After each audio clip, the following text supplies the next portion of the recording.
Hello YouTube. It's Sunday morning. It's about 8 in the morning. It's cold.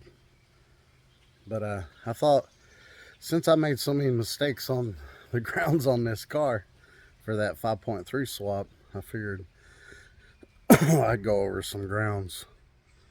One of the most important things that I'm guilty of is clean your grounds.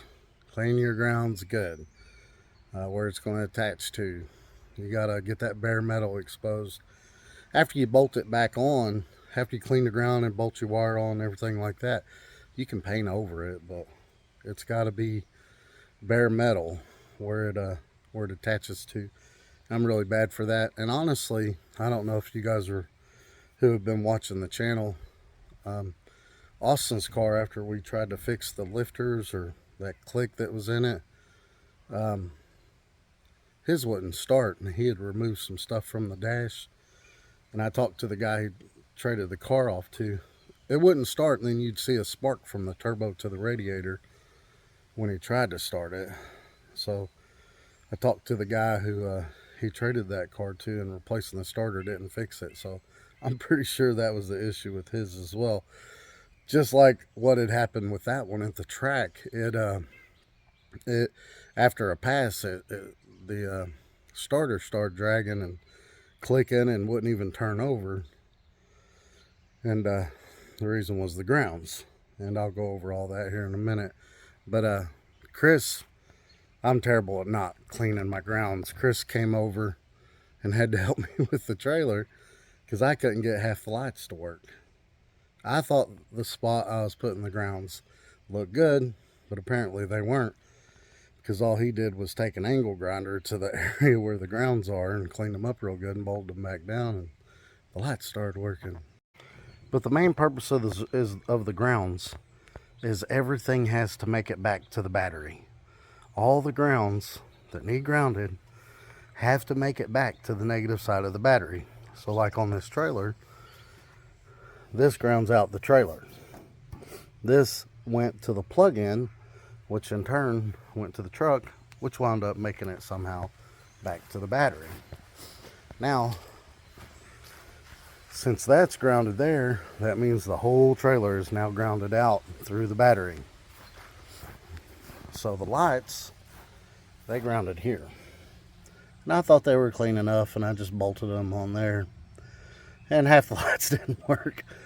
And Chris just took an angle grinder to it. It's rusted back over. Oh, I dropped the phone. It's rusted back over some, but he took an angle grinder to it and then put it back on there and put the bolt back on there, and all the lights started working. So the lights ground there and goes through the frame and then grounds there, goes to the plug, and then the plug goes to the truck, which makes its way back to the battery. Now, the same thing with this right here. We have our wire harness, which comes off the computer, and all this stuff, the coils, the injectors, the sensors, everything have to be grounded back to the battery somehow, some way. Now, on this particular setup with the stock wiring harness, they all ground on the back of that head. I can't really get my phone in there to show you because the cowl goes over the motor, which sucks on these Ford Gens, but helps with weight distribution. But anyway, they all ground on a stud, one of these studs on the back of the head. Now, that's got to make it back to the battery somehow. So before, I had this wire. See, the main battery wire comes from the trunk. It comes up here. And then this splits. This goes to the fender. So there's some stuff that ground through the fender, so the fender's got to be grounded. And again, make sure to clean your grounds. So that has to be grounded. Even like your dash lights and stuff like that, they ground to the fender slash frame on this particular car. on a stud right here under the kick panel on both sides. So those grounds for the dash lights and the lights, the headlights, all that, they've got to make it back to the battery. And most of that stuff will ground to either the frame or the firewall. See, this is the headlights. That's the headlights. See, that's the ground for the headlights. And this is the ground for the headlights and fans. So that's got to make it back to the battery. This is like on the fender part. So it goes through the fender part. Over here, right there, boom. Down here, boom. And back to the battery. On the motor, the problem I was having is I had it grounded down there on that motor mount bolt right there. Now the problem with that was, number one, it wasn't that clean. Number two, the motor mounts that I have, see if I can get you in here. Doubt I can. Yeah, doubt I can. The motor mounts on this car are powder coated. So that would have been a good ground spot if that ground was cleaned better and if the motor mounts weren't powder coated. So since the motor mount wasn't powder coated, I was having ground issues. So I was having ground issues because the motor wasn't getting grounded. So the starter pulls the most amps. So when the starter tried to start, I did have this metal frayed wire here. And I don't think that ground area is cleaned good enough to, well, no, maybe it is. Either that or this wire just wasn't big enough. But what would happen was, when I had this on there, it would spark to my oil feed line, which is right here. I didn't have the plastic on it before, but it would arc over and burn a hole in my oil feed line. The first time it did it, I thought maybe it just rubbed up against the block and burnt a hole in it that way, because I did have the alternator down there, so there wasn't much room. And then I was thinking maybe somehow, some way, the alternator windings were getting energized in this, and that was burning the hole in it. Well, come to find out, that wasn't a big enough ground wire, or it wasn't clean enough over here for the starter. When you went to start the car, rather than grounding out on the frame or making it back to the battery in a good way, it would throw a spark and burn a hole in that. So at first I had thought that the windings in the alternator were energized, and that was what was burning the hole in it. So I took that off. I took that metal frayed wire off, and that fixed the problem for a little while. And the only reason it fixed the problem for a little while is because when I went to start the car, this, look, see, that's not supposed to have a hole in it. It welded itself on there, and that was acting as my ground for the motor.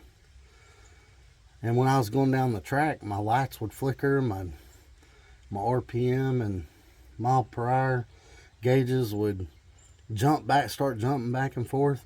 And that's because when the motor was torquing, this was moving, coming loose, I was losing my ground. So what we did at the track, it did it in between rounds, and I couldn't even get it started. That broke loose, and I didn't have that ground no more. We went to start it. If you don't have a good ground, it'll shoot electricity across through there and act like a welder. But what we did at the track was this wire that went down to the motor mount bolt I mentioned a while ago. It wasn't getting I don't think it was clean enough at the motor mount, but it didn't matter, because the motor mounts up top are powder coated, and it couldn't get through there, and that wasn't a big enough ground, which I had actually already took that off at that point. But what we did was we just took this wire and ran it over there to one of those head studs, and that fixed it for the race. But now I've since moved it down here, and I cleaned that area really good with sandpaper. So now we have the battery wire coming up. It grounds to this, or it has this stud. It's not grounded, it has this stud. And then it goes down through there and grounds the motor. Then it goes up here and it grounds the fender. So anything hooked to the fender will ground back through the fender and go through there and then go there and then go back to the battery. And then the motor, you know, the injectors, the coils, the gauges, the sensors, everything grounds to the motor. And then it comes out the bottom of the motor, comes back to here, and goes back to the battery. But we need one more. I'm going to put one more, which the fender and the frame, they're built in together on these cars. So I think that one running up to the fender would be just fine. But I'm going to run one more from the motor to the fender, I believe, or from this stud to the fender. Yeah, I'm gonna go from this stud to the fender, or not the fender, the frame. We'll go that way. The motor will be grounded, the frame will be grounded, and then the fender and all this will be grounded back to the battery. Most important thing, clean your grounds. Clean them up good, sandpaper, sanding wheel, whatever. Make sure where you're bolting that ground to is clean, bare metal. Most important thing. And the second important thing is everything has to somehow, some way, make it back to the negative side of the battery on the grounds. But I think the way it is will be fine, but I do want to run one more to the fender. So that's what we're going to do today. But since we're in here, let's go over the grounds on Christopher's car. His is grounded really good. His battery's in the trunk as well. It comes up, it attaches to the front frame. These are unibody cars. There's a frame in the front, and then it splits, and there's a frame in the back. But he does have the subframe connectors, so it's all connected together. But his grounds to the frame back there somewhere. It's just bolted to the frame itself. So to get the motor needs to be grounded, mainly because of the starter. The only thing going to the starter is the battery, the main power battery, and a trip switch to trip the starter to start the car. So that has to ground through the motor. So anytime you see sparks trying to jump from the motor over to the frame or to the firewall, or to the, in the case of Austin's car, from the turbo to the radiator, anytime you see that happening while you're trying to start the car, you've got a ground issue on the motor somewhere. But Christopher's is solid motor mount, and his don't have the powder coat stuff on there. I don't know if y'all can see it or not. Yeah, there you go. His does not have the powder coating on there. So that would probably be enough, because the frame's grounded by the battery. But he does have this ground wire here going over to the motor. Again, make sure to clean your grounds really good, especially if you paint your block. Sand that area down where that's going to bolt to the block. But not only that, we've got one of those steel braided lines from the back of the head up to the firewall. And then we've got one going from the back of the head to the frame, and then one from the frame over to the fender.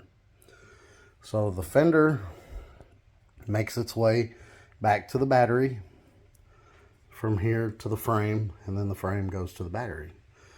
The motor's grounded from, well, the firewall, which, you know, we got gauges grounded up here, so that's got to make it through the battery. It goes through here, it goes here, it goes to the back of the head, then it goes through the motor mount, and goes through this ground, and even goes through, I should probably take this one off. This one's not needed. That's a little overkill, but I mean, it don't need to be there, but it's there, so might as well leave it.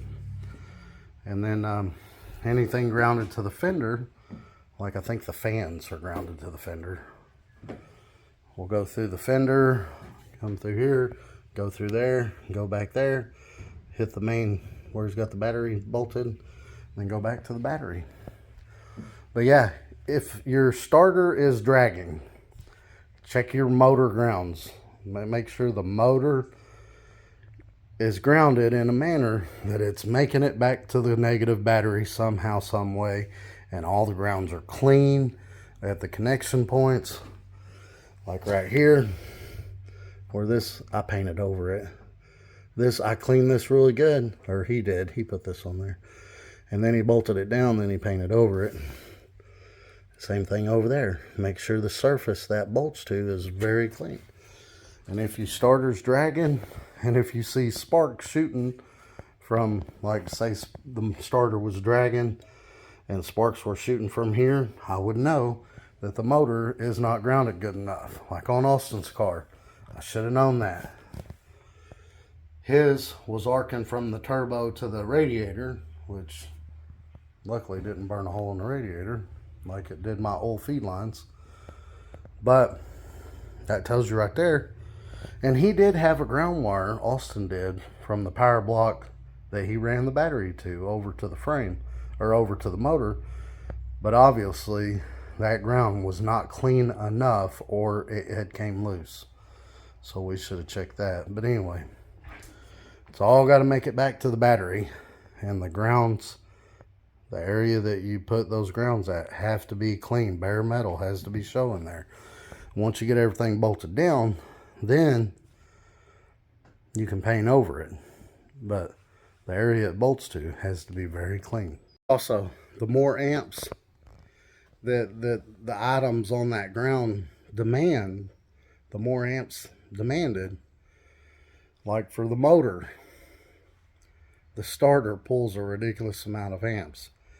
So the motor ground, it needs to be a pretty good size wire, at least like a 4 gauge.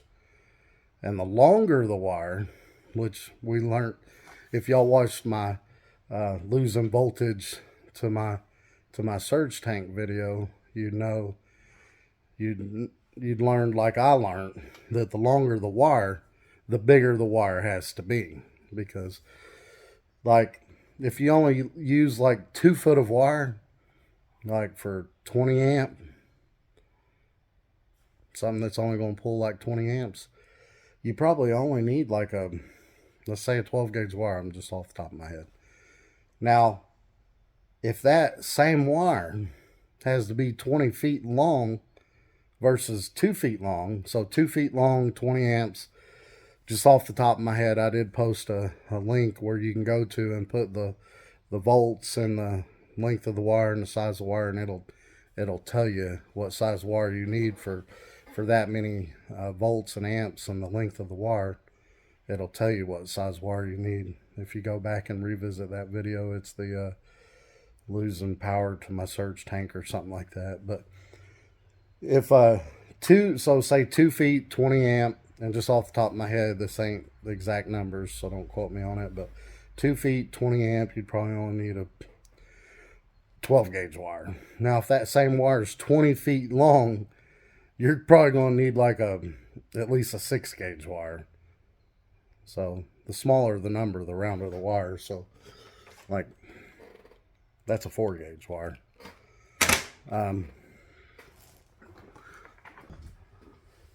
That would probably be like a 12 right there. A 10 or a 12. These are.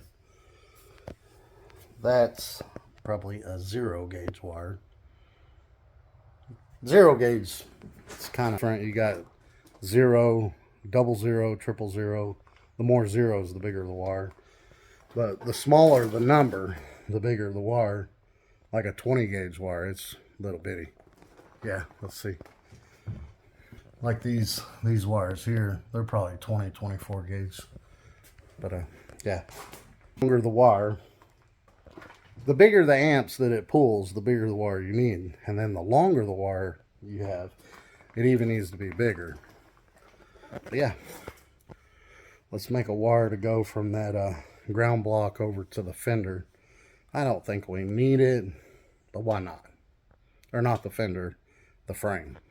Oh, also, your terminals, eyelets, whatever, make sure those are nice and clean too. Hit them with some sandpaper if they're rusty or dirty. I'm told you're not supposed to stack these, but under the kick panel, under the dash in my car from the factory, they stack like 4 or 5 of them.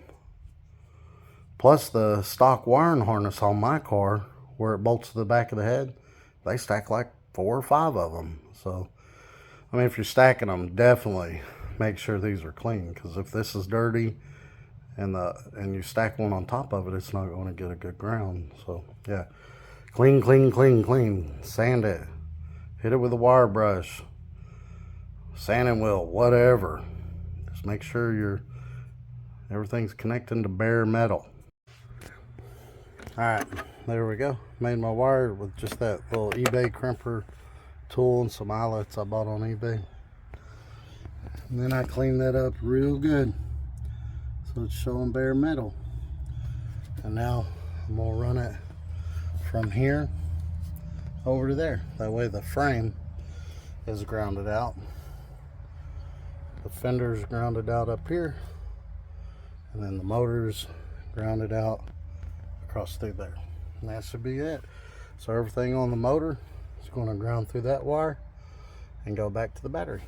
Anything on the frame is going to ground through the frame, come back through there, back over here once I put that wire on, and go back to the battery. Anything on the fender is going to go through the fender, through there, back to the battery. That's it. Just make sure everything's clean, clean, clean. If you stack these on top of each other, these got to be clean. Got to be bare metal. This video turned out to be a lot longer than I wanted it to be, but just don't want y'all to make the mistake I made. Get to the track, car won't start. Make sure everything's grounded. The motor for the starter, the cool, the injectors, everything, sensors, your fender, like my headlights run through the fender. The dash, it bolts in under there, which rounds up coming through the fender. Anything connected to the firewall, everything's got to go through those things and then somehow make it back to the battery. Everything's got to be clean exposed metal that you bolt those to, or you're not going to get a good ground. Y'all have a good day.